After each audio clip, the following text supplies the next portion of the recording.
We're back in studio with Frank Stronach. Frank, before the break, you said that you don't feel that you could grow Magna to the size it was in today's environment, in today's regulatory situation, red tape burden. That's really quite something awful to hear, that is what entrepreneurs are facing right now. Well, yes, there's a lot of red tape, and when you look at the statistics, small business is on a decline. And we have to realize the backbone of any country has always been small business. The new ideas developed, the new patents, the new technology, et cetera, et cetera. And most of all, there's thousands of a few 100,000 small businesses, right? And if each one of them just hires one employee, that's a few 100,000 employees, right? And thereby governments, they get huge big tax revenues from that, right? So in essence, the point four would be, let's small business can operate purely on the free enterprise, under the free enterprise system, under the capitalistic system, pure. Only two rules would apply: the workplace safety, right, and the environment. You cannot poison chemicals in your backyard, right? But otherwise, take all especially the municipal rules are enormous, right? If you want to relocate a toilet in a factory, guys, it takes you months to get it approved, right? There is so much red tape. It's beyond thing here, right? We gotta get that off, and the small business should be able, because they don't make any monies. Yes, the workers they hire, they would pay a wage tax. So would the owner, and owners only take out so much, barely what they need to live, and because they don't make a lot of monies. The government makes more monies on taxes if they hire a new employee than the profits the small business makes. So basically, small business, we take the chains off. They don't have to file a business tax. Only a wage tax, and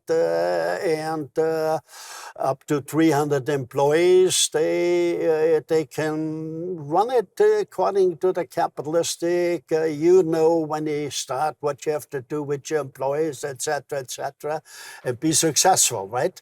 And we would help them. This is the Magna book there, The Road to Economic Freedom. We could be helpful, and I could see thousands of Magnas being initiated, right? It would be an enormous thing. Yeah? We could eliminate poverty. We could, that's the whole thing. We could eliminate the debt, right?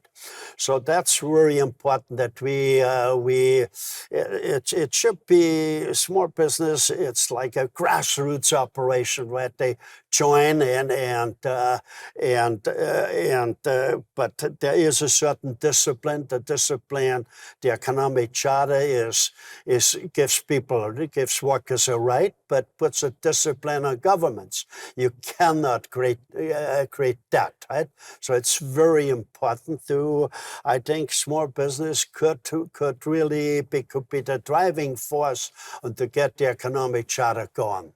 How did it get this way, that things are just so full of debt, full of red tape, complicated income tax act? The past 50 years have not done a good service to business persons. Well, I've always said the harder a bureaucrat works, the more bureaucrat he's going to create, right? If you sent them home and said, do nothing, that would be the very best, okay?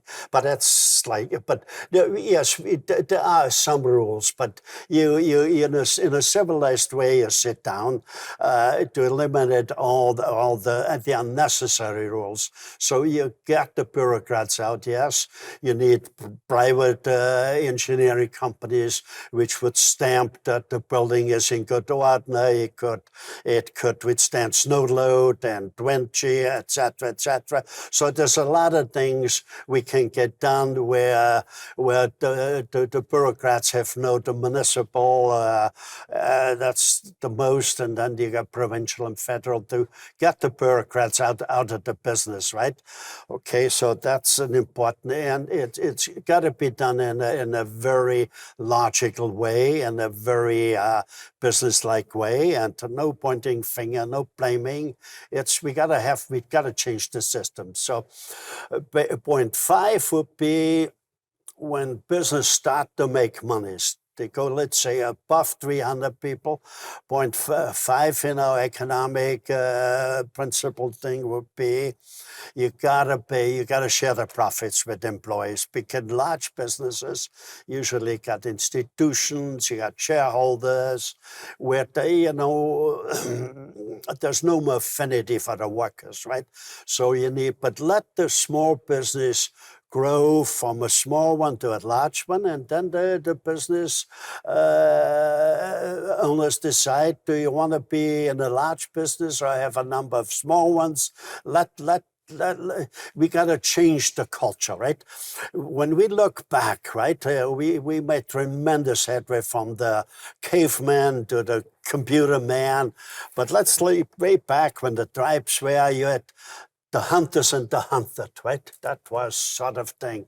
And then we came from the master to the servants, the king to the servants, right? And then for the last maybe 50, 100 years, we had the boss and the workers. Yes, there are some good bosses which done things, but a lot of bosses are not that great. That's why you got disgruntled employees, which joined the union, etc. Those are all separate. So we should enter a new thing here, where if the employees are part of the profit sharing, you have partners, right? Right. You associate your thing here. Yes, we need some people, we need leaders, which have, but there's no more bosses, right? Yeah, so I think we need that. That would be the number five in call it in the economic principles. Okay, more when we come back.